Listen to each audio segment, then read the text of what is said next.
I am Professor C.P. Singh. In this lecture, I shall discuss undue influence, definition, essentials and effect.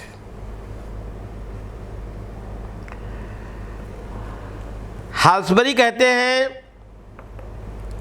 किसी व्यक्ति द्वारा अपनी power का दूसरे व्यक्ति पर यूज करके कंट्रैक्ट के लिए इंड्यूस करना अनड्यू इन्फ्लुएंस है।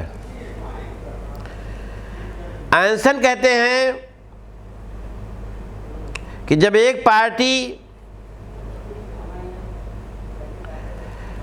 इस प्रकार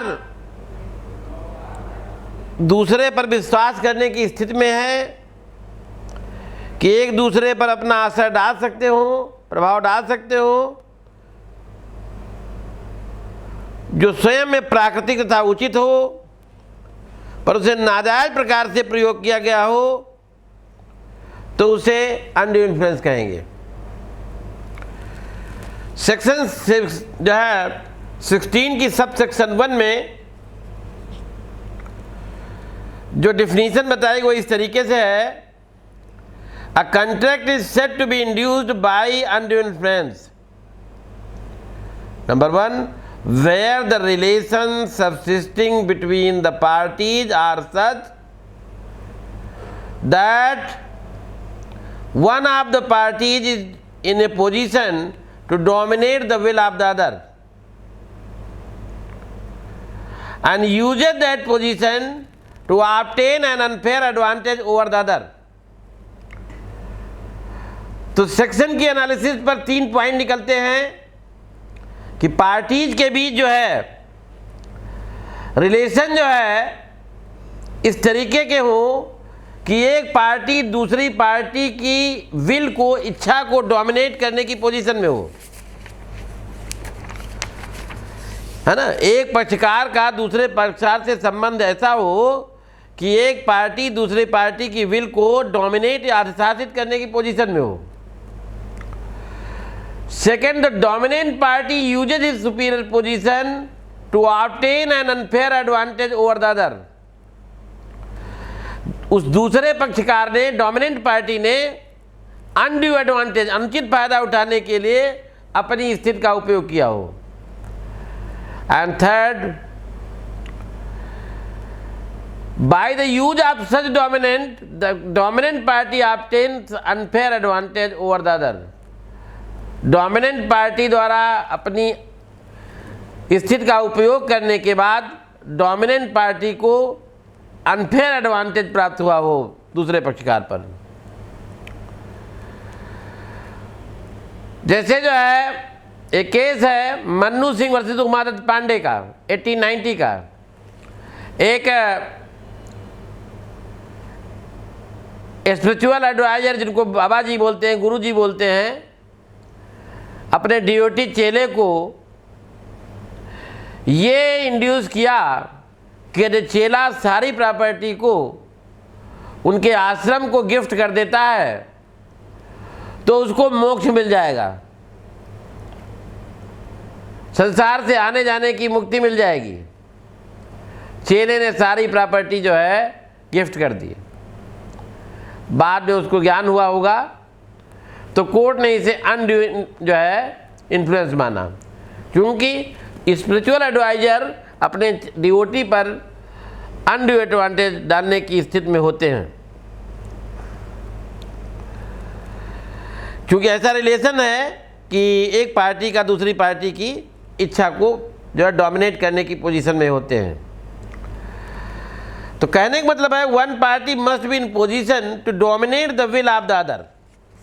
एक पार्टी जो है दूसरे की इच्छा को डोमिनेट करने की पोजीशन में हो।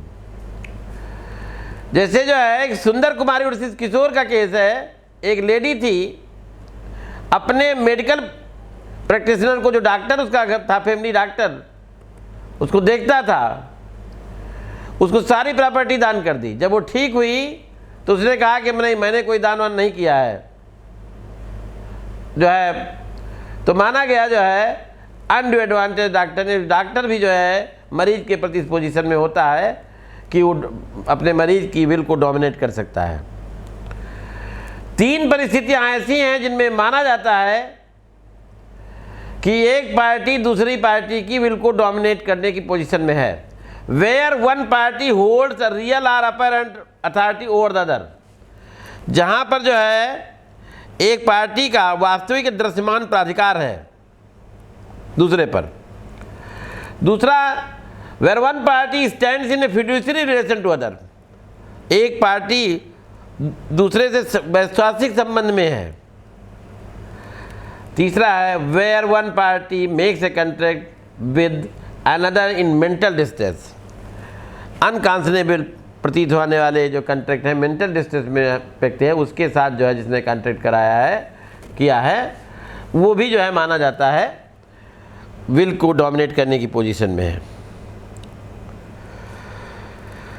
तो अब जो है डोमिनेट करने की पोजीशन में हो सकते हैं मास्टर एंड सर्वेंट हैं, income tax officer in relation to assessee है, magistrate or police officer in relation to accused हो सकता है। वैश्वासिक संबंधों में आते हैं solicitor and patient, doctor and patient, solicitor and client, spiritual adviser and duty, parent and child, guardian and ward, trustee and beneficiary, women and her confidential managing agent. एक case था मूडी वर्सेस काक्स का 1970। एक वकील जो था उसने जो है अपने क्लाइंट को ही कुछ प्रॉपर्टी बेची थी। बाद में वो क्लाइंट जो है इस आधार पर सेल को रद्द कराना चाहता था कि वो प्रॉपर्टी कम की थी, ओवर वैल्यूड थी, और हमसे वकील साहब ने ज़्यादा जो है पैसा लिखवा लिया उसमें। कोर्ट ने माना कि ट्रस्ट और कॉन्फिडेंस के रिलेशन होते हैं वकील और उसके क्लाइंट में, इसलिए जो है अनड्यू इन्फ्लुएंस एक्सरसाइज हो सकती थी। हाँ, तीसरी पोजीशन हमने बताया कि where one party makes a contract with the other who is mental distress. इस पर शेर सिंह वर्सेस पृथ्वी सिंह का केस है एक या 1975 में। एक बुजुर्ग था, 90 साल का था, बहुत बूढ़ा था, फिजिकली भी बहुत दुर्बल था, मेंटली भी बहुत डिस्ट्रेस में था। कहने का मतलब वो पूरी तरीके से बुजुर्ग हो सकता था, अपनी खेती बाड़ी खुद नहीं देख पाता था, किसी को मैनेज करने के लिए घर पर एक रिलेटिव के लड़के को रख लिया था डेली नीड्स और उनके लिए, वही खेती बाड़ी वो देखता था। उस लड़के ने जो है उनसे जो है गिफ्ट डीड के जो है कागज पर सिग्नेचर करा लिया। ऐसी स्थिति में जो है प्रूव करना होता है, उस लड़के को प्रूव करना था, बर्डन ऑफ प्रूवर कि वो नहीं मेंटल डिस्ट्रेस में नहीं थे, उनको समझा के किया था। ये नहीं साबित कर पाता है तो ये माना जाएगा कि वो अनड्यू इन्फ्लुएंस से जो है प्रेरित था, अनड्यू इन्फ्लुएंस एक्सरसाइज किया गया था। ये दिमागी रूप से जो है असमर्थ माने जाते हैं कुछ लोग, है ना। जैसे लक्ष्मीमा और सिटी नारायण का केस इस तरीके से है। एक बुजुर्ग आदमी, बहुत सी बीमारियां थीं, इलाज कराने के नर्सिंग होम में एडमिट हुआ। वहाँ उसने अपनी सारी संपत्ति एक ही लड़के को दान में गिफ्ट डीड द्वारा दे दी, दूसरे लड़के को कुछ नहीं दिया। लोग जो है माना गया कि दान पत्र जो गिफ्ट डीड था वो अनड्यू इन्फ्लुएंस द्वारा के अधीन लिखा गया था, इसलिए वाइडेबल था। जो लड़का रहा होगा उसने कहा होगा इलाज तभी हम कराएंगे जब हमको सारी प्रॉपर्टी दे दोगे। लेकिन जो है ये दानकर्ता स्वस्थ है तो अनड्यू इन्फ्लुएंस जो है नहीं माना जाएगा। सुभाष चंद्र दास और गंगा प्रसाद दास AIR 1967 के केस में सुप्रीम कोर्ट ने क्या कहा है। इस केस में एक व्यक्ति, एक बहुत बुजुर्ग था, पूर्ण रूप से स्वस्थ था, अपनी सारी खेती अपने पोते के नाम कर दी, दोनों लड़कों को कुछ भी नहीं दिया। दान करने के 4 साल बाद उसकी डेथ हुई। इस दौरान अपनी सारी खेती स्वयं देखता रहा। दोनों लड़के पिता की मृत्यु के बाद लाए, डिसाइड हुआ कि दान पत्र वैलिड था, गिफ्ट डीड को वैलिड माना गया। कुछ जो है अनकांसिलेबल कॉन्ट्रैक्ट 16(3) में दिए हुए 16 सबसेक्शन 3 में शेर सिंह वर्सेस पृथ्वी सिंह का केस है। वादी बहुत बुजुर्ग था, दिमागी रूप से कमज़ोर था, पत्नी की डेथ हो गई थी, लड़कियों की मैरिज हो गई थी, वो अकेला रहता था। एक नज़दीक की रिश्तेदार था, का लड़का था, वो वादी की देख रहा, खेती वगैरह सब देखता था वही। प्रतिवादी ने जो है वादी की सारी अंतरणी सब पंते अपने नाम अंतरित करवा दी। ये ट्रांसफर भी जो है ये वाइड माना गया कि जो है ये अनड्यू इन्फ्लुएंस से प्रेरित था।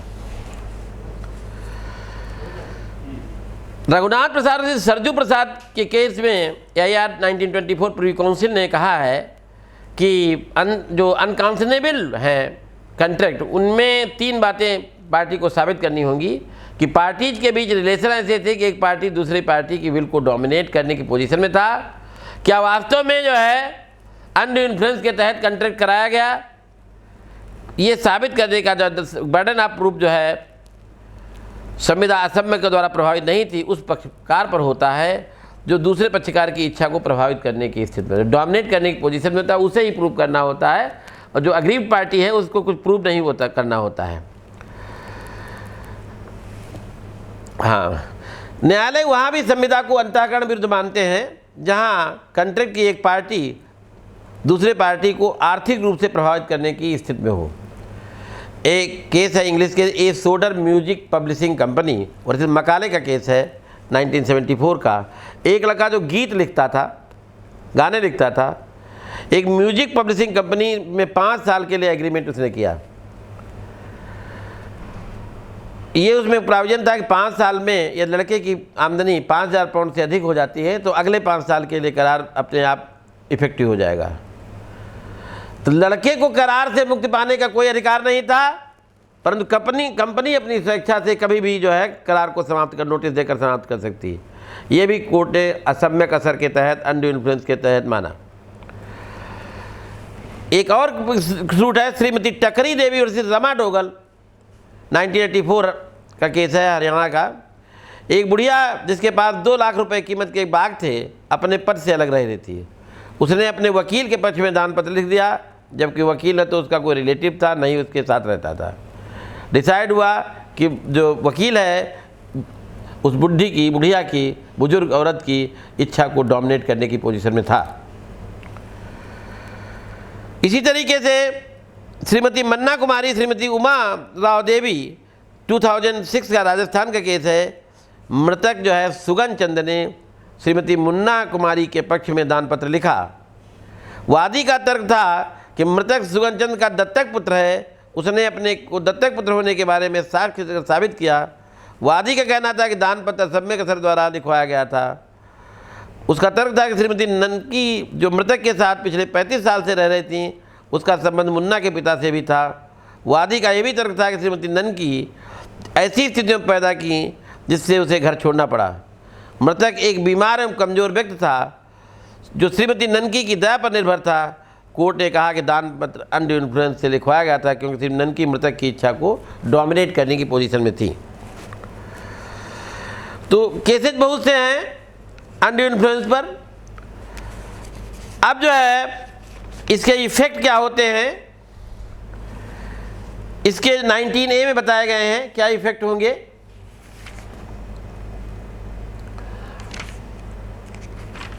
कि जिस पार्टी की विल डोमिनेट करने की जो पोजीशन में है उसके ऑप्शन पर नहीं, जो पार्टी अग्रीव्ड है जिसकी इच्छा को डोमिनेट करके कंट्रैक्ट कराया गया है उसके ऑप्शन पर कंट्रैक्ट वाइडेबल होगा, समाप्त की जा सकती है। जिस 19A में है, जब किसी करार के लिए सम्मत असम्यक असर से कारित हो तब वह करार ऐसी संविदा है जो उस पक्षकार के विकल्प पर सुननी करनी है जिसकी सम्मत इस प्रकार से कारित हुई। तो कहने का मतलब यह है कि जिसकी इच्छा को डोमिनेट करके कंट्रैक्ट कराया गया है वो जो है माना जाएगा कि कंट्रैक्ट कराने की जो है वो वाइडेबल कराने की स्थिति में होगा, लेकिन जिसने डोमिनेट पोजीशन में है वो जो है उसे नहीं करा सकता है, वाइडेबल नहीं करा सकता है। सेक्शन 19A में है। When consent to an agreement is caused by undue influence, the agreement is a contract voidable at the option of the party whose consent was so caused. Any such contract may be set aside either absolutely or if the party who was entitled to avoid any such contract has received any benefit thereunder upon the terms and conditions as the court may seem just. तो ये जो है effect थे इसके. Thank you very much.